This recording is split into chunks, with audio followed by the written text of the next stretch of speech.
कल पंजाब के हाथों राजस्थान की हार के बाद टेबल पर आरसीबी का जो गणित है ना वो और ज्यादा क्लियर हो चुका है। आखिर कितने रनों से या कितने विकेट से जीतना होगा अंतिम मैच चेन्नई के खिलाफ आरसीबी को, आज इस वीडियो में देख लेते हैं। अब क्या कहता है गणित, किसके कितने % चांसेस है वो भी समझ लेते हैं। नमस्कार दोस्तों, मैं यश तिवारी, आप देख रहे हैं क्रिकेट फटाफट का 1241वां एपिसोड। आज 16 मई की तारीख है और रोज की तरह आज भी आईपीएल के हवाले से दिन भर की 10 बड़ी रिपोर्ट, बड़ी खबरें आपकी स्क्रीन पर हम परोसेंगे। एंड तक वीडियो को देखना, लाइक और शेयर जरूर करना। और आईपीएल टी20 वर्ल्ड कप की इसी तरह की तमाम रिपोर्ट हर रोज सबसे पहले अपनी स्क्रीन पर पाते रहने के लिए सब्सक्राइब नहीं किया चैनल को तो फटाफट कीजिए, सब्सक्राइब का बटन नीचे फटाफट हिट कीजिए और बेल आइकन दबाइए। चलिए दोस्तों, शुरुआत कर लेते हैं इस वीडियो की आज दिन भर की पहली बड़ी रिपोर्ट के साथ। तो आज भैया हैदराबाद का मुकाबला होने वाला है गुजरात टाइटंस की टीम के साथ। अगर हम इस मैच को देखें तो गुजरात टाइटंस के लिए अब कुछ बचा नहीं है। They are officially eliminated from the IPL playoff race. लेकिन हाँ, सनराइजर्स हैदराबाद के पास बहुत कुछ है खोने के लिए। हैदराबाद के 2 मैचेस बचे हुए हैं और अगर हैदराबाद दोनों मैचेस जीतता है तो हैदराबाद टॉप 2 में पहुंचेगा। इस दृष्टि से अगर मैं देखूं दोस्तों तो इस मैच को अगर हैदराबाद जीत लेता है तो वो ऑफिशियली क्वालिफाइड कर जाएगा प्लेऑफ के लिए। और अगर हैदराबाद अपने बचे हुए दोनों मैचेस जीतता है तो टॉप 2 में इजी जगह हैदराबाद बनाएगा, बिकॉज हैदराबाद का नेट रन रेट और बेहतर होगा, अभी भी अच्छा है। तो अगर हम टेबल की दृष्टि से देखें तो ये मैच गुजरात के लिए तो कुछ भी नहीं है, गुजरात पार्टी बिगाड़ सकती है। लेकिन हैदराबाद के लिए ये बहुत बड़ा मैच है क्योंकि हैदराबाद ऑफिशियली अभी क्वालिफाइड नहीं हुआ है। चांसेस हैदराबाद के बहुत है, कितने % है आगे इस वीडियो में बता दूंगा। लेकिन आज का मैच देखना जरूर, क्योंकि हो सकता है दोस्तों एक दफा हमें फिर हैदराबाद के बल्लेबाजों का, ट्रेविस हेड, अभिषेक शर्मा का तूफान देखने को मिले। आगे बढ़ते हैं दोस्तों, बात कर लेते हैं दिन भर की दूसरी बड़ी खबर की। तो भैया कल क्या हुआ था ना, पंजाब किंग्स की टीम ने राजस्थान रॉयल्स को हरा दिया था। लगातार 4 मैचेस राजस्थान रॉयल्स की टीम अपने हार चुकी है और इस तरह से राजस्थान रॉयल्स का जो विजय रथ था, जो शायद 10 दिन पहले 15 दिन पहले चल रहा था, पूर्ण रूप से टूट चुका है, ध्वस्त हो चुका है। और राजस्थान रॉयल्स इसी साल के आईपीएल में अपने सबसे बुरे दौर पर पहुंचती हुई नजर आ रही है क्योंकि अब प्लेऑफ करीब है। अब क्या कहता है राजस्थान रॉयल्स का गणित, वो भी देख लेते हैं। राजस्थान रॉयल्स कल का मैच हारने के बाद अभी भी टॉप 2 की पोजीशंस में तो बनी हुई है, लेकिन यहां से राजस्थान रॉयल्स को अब प्रॉब्लम दिखने लगी है। राजस्थान का एक मैच और बचा। राजस्थान को अगर टॉप 2 में बने रहना है तो उस मैच को जीतना होगा। अगर राजस्थान रॉयल्स की टीम उस मैच को हार जाती है ना तो राजस्थान प्लेऑफ की दौड़ से बाहर नहीं होगा। लेकिन हाँ, राजस्थान रॉयल्स को या तो चेन्नई सुपर किंग्स की टीम या फिर सनराइजर्स हैदराबाद की टीम टॉप 2 पोजीशन से नंबर 2 के स्थान से रिप्लेस कर देगी। गणित ये कहता है दोस्तों कि चेन्नई सुपर किंग्स अगर अपना अंतिम मैच जीती है तो चेन्नई के भी 16 अंक हो जाएंगे, चेन्नई का नेट रन रेट बेहतर होगा। और अगर राजस्थान अपना अंतिम मैच हार जाती है तो फिर चेन्नई टॉप 2 में चला जाएगा। उसी तरह से हैदराबाद अगर अपने बचे हुए 2 मैच जीत जाती है ना तो हैदराबाद का नेट रन रेट बेहतर है, हैदराबाद भी टॉप 2 में चला जाएगा। तो राजस्थान रॉयल्स को अगर टॉप 2 में बने रहना है तो सीधा गणित है कि अंतिम मैच को सिर्फ जीतना है। अगर हैदराबाद अपना अंतिम मैच जीतेगी तो 18 अंकों के साथ टॉप 2 में क्वालिफाई करेगी, फिर उन्हें वहां से कोई नहीं हटा पाएगा। अदरवाइज भैया जैसा कि हमें लग रहा था स्टार्टिंग ऑफ द आईपीएल से कि यार राजस्थान रॉयल्स की टीम तो हमें दिखने वाली है, फाइनल तक में दिखने वाली है। आईपीएल का खेल ही निराला है। एक तरफ आरसीबी, जिसको कहा जा रहा था कि जादू की उम्मीद है, वो एकदम से 5-6 मैचेस जीत जाती है लगातार। और राजस्थान रॉयल्स जो ऐसी लग रही थी कि इनको हराएंगे कैसे, वो लगातार 4 मैचेस हार जाती है। और इसी को आईपीएल की स्क्रिप्ट कहते हैं। आगे बढ़ते हैं दोस्तों, तीसरी बड़ी खबर की दोस्तों यहाँ से बात कर लेते हैं। ऑफिशियली एलिमिनेटेड टीम्स के क्या नाम है वो भी देख लेते हैं। आज की डेट में अगर मैं बात करूं तो टोटल 5 टीमें ऐसी हैं जो लगभग बाहर है, 4 ऑफिशियली एलिमिनेटेड है। दिल्ली, गुजरात, पंजाब और मुंबई ऑफिशियली एलिमिनेटेड है। बेशक दिल्ली की टीम टॉप 5 में है अभी की स्थिति में टेबल पर, लेकिन दिल्ली का नेट रन रेट बिगड़ा हुआ है तो दिल्ली क्वालिफाई नहीं कर सकती। यहाँ से दिल्ली के लिए क्वालिफिकेशन बड़ा मुश्किल होने वाला है और ना के बराबर चांसेस है। तो ऑफिशियली हम बोल सकते हैं गुजरात, पंजाब, एमआई तो है ही, ये तो कुछ भी कर ले। लखनऊ ऑन द वर्ज है, मतलब 1% चांस है, वो भी ना के बराबर ही मानो। तो लखनऊ भी ऑन द वर्ज है क्योंकि नेट रन रेट बहुत बुरा है। तो अंतिम मैच भी जीत भी लेगी ना अगर लखनऊ की टीम, फिर भी दूसरी टीमों पर निर्भर रहना पड़ेगा। तो आज की डेट में दोस्तों मुझे ये समझ में आ रहा है कि लखनऊ की स्थिति ज्यादा बुरी हो गई है आरसीबी से, क्योंकि आरसीबी अब दूसरे मैचों पर उतनी निर्भर नहीं है। आरसीबी निर्भर करेगी अपने खुद के मैच पर। अगर आरसीबी बड़े अंतर से जीतती है, कितने अंतर से वो आगे इस वीडियो में बताऊंगा, तो आरसीबी खुद के दम पर क्वालिफाई कर सकती है। लेकिन लखनऊ के पास अब वो पावर नहीं बचा, तो जाहिर है ऑफिशियली एलिमिनेटेड। यहाँ भी पिक्चर बदल गई, शुरू में लग रहा था लखनऊ जाएगी, अब लखनऊ लिस्ट से बाहर है। आगे बढ़ते हैं दोस्तों, चौथी बड़ी खबर की, चौथी बड़ी रिपोर्ट की यहाँ से बात कर लेते हैं, वो भी टेबल से ही जुड़ी हुई है। रॉयल चैलेंजर्स बेंगलोर का गणित क्या कहता है, आज की डेट में आरसीबी की टीम कहाँ स्टैंड आउट करती है और कैसे क्वालिफाई आरसीबी कर सकती है। अब आप बोलोगे यार आरसीबी का गणित क्यों बताया, इकलौती ऐसी टीम है इस समय टेबल पर जो कि 2-3 टीमों का खेल बिगाड़ सकती है। दैट्स व्हाई आरसीबी के गणित पर सभी लोग बात कर रहे हैं। अगर आरसीबी की जगह कोई दूसरी टीम होती है इस स्थिति में तो उसके ऊपर बात करते। तो आरसीबी का गणित क्या कहता है वो देखिए, जो 18 तारीख को मैच है उस मैच में चेन्नई सुपर किंग्स को या तो 20 रनों से हराना है, 20 या उससे ज्यादा रनों से हराना है, या 3 ओवर शेष रहते हुए इस मैच को जीतना है। तो अगर चेस करेगी आरसीबी की टीम तो 16वें 17वें 18वें ओवर की शुरुआत में अगर आरसीबी चेस कर लेगी तो आरसीबी जीत जाएगी। अगर आरसीबी डिफेंड करेगी तो चेन्नई सुपर किंग्स को 20 रन से ज्यादा अंतर से हराना पड़ेगा। ये दो चीजें हो जाती है तो आरसीबी और चेन्नई दोनों के पॉइंट्स समान सेम हो जाएंगे, पॉइंट्स टेबल पर 14 पॉइंट्स दोनों हो जाएंगे।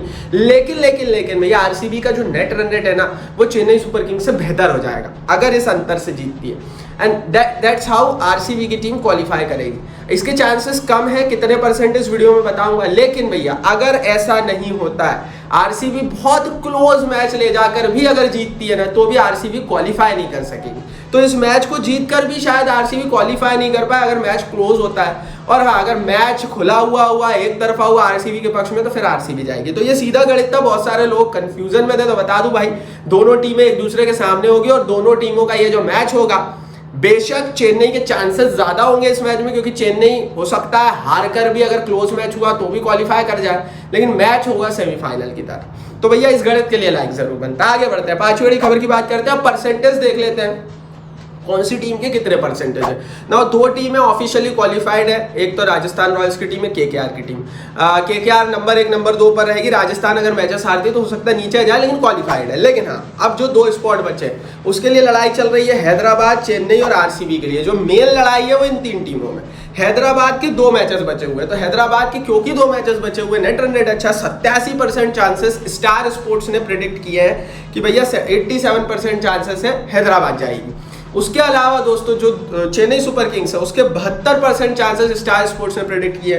और उसके बाद आरसीबी का नंबर आता है जिसके लगभग 39.3% मतलब 40% चांसेस प्रेडिक्ट किए।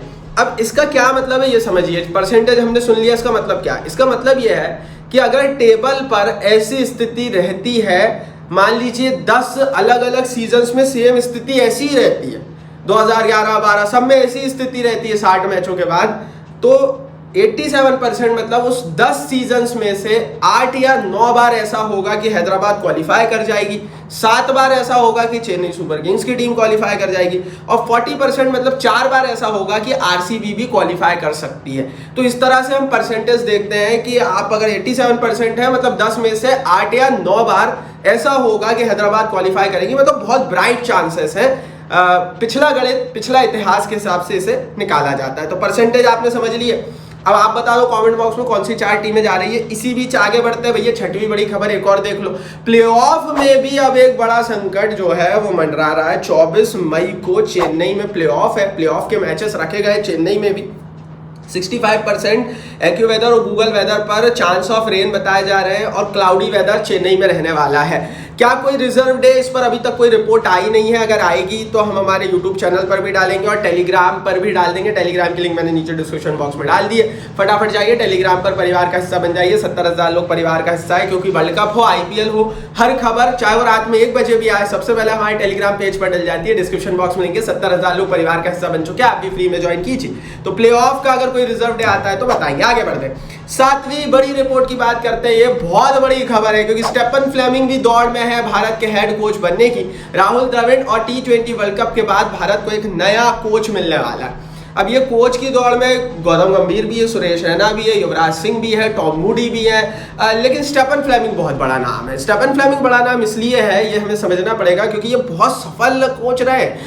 ये पहले चेन्नई सुपर किंग्स की टीम में खेलते थे 2008 में, 2009 में, उसके बाद उसी टीम के कोच बन गए और उसके बाद से ही अभी तक चेन्नई सुपर किंग्स के लगातार कोच बने हुए हैं और चेन्नई आईपीएल इतिहास की one of the most successful teams में से एक है।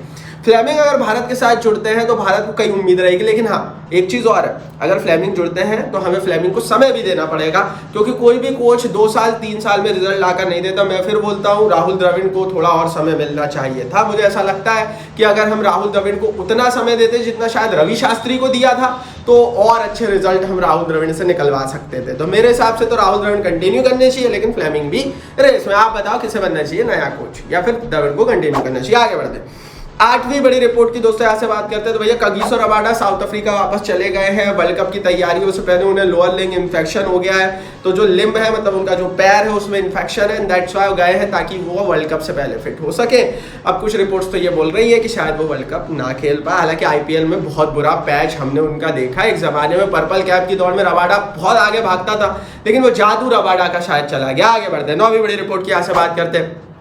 गौतम गंभीर ने भारत की प्लेइंग 11 पे जो विकेट कीपर का स्पॉट है उसको प्रिडिक्ट किया है T20 वर्ल्ड कप के लिए। गंभीर ने कहा है he can finish best option at 6th and 7th। ये बात उन्होंने पंत के लिए कही। उनके हिसाब से सैमसन को प्लेइंग 11 में जगह नहीं मिलनी चाहिए, ऋषभ पंत को प्लेइंग 11 में जगह मिलनी चाहिए। इसका रीजन उन्होंने बताया कि जो ऋषभ पंत है वो नंबर 6 नंबर 7 पोजीशन पर आपको जो फिनिशिंग टच प्रोवाइड करते हैं वो संजू सैमसन नहीं दे पाएंगे। उन्होंने ये भी कहा कि दोनों में से किसको जगह मिलेगी वो उनकी बैटिंग पोजीशन पर निर्भर करेगी। ये बात सही है भैया। अगर आपके पास नंबर 5 नंबर 6 पर एक अच्छा बल्लेबाज है और अगर आपको ऋषभ पंत की जरूरत नहीं है, देन फिर अगर आप ऊपर एक विकेट कीपर खिलाना चाहते हैं तो वो सैमसन होंगे जो नंबर 3 नंबर 4 पर खेलेंगे। लेकिन अगर आपको एक फिनिशर भी चाहिए विकेट कीपर में तो फिर पंत से अच्छा ऑप्शन नहीं है। बेशक सैमसन का बहुत ड्रीम आईपीएल गया। आगे बढ़ते हैं दोस्तों 10वीं बड़ी रिपोर्ट की 10वीं बड़ी खबर की यहाँ से बात करते हैं। बीसीसीआई के हवाले से बड़ी रिपोर्ट आ गई है। बीसीसीआई के सोर्सेस ने बताया है रीजन कि क्यों आखिर हर्षल पटेल को सेलेक्ट नहीं किया गया। इस समय पर्पल कैप हर्षल पटेल के पास है, 22 विकेट ले चुके हैं, आईपीएल में बुमराह को पछाड़ा है। लेकिन भैया बीसीसीआई के बड़े अधिकारी ने इनसाइड स्पोर्ट्स को कहा कि he is looking runs like a hello, माफ कीजिए he is leaking runs like a hello.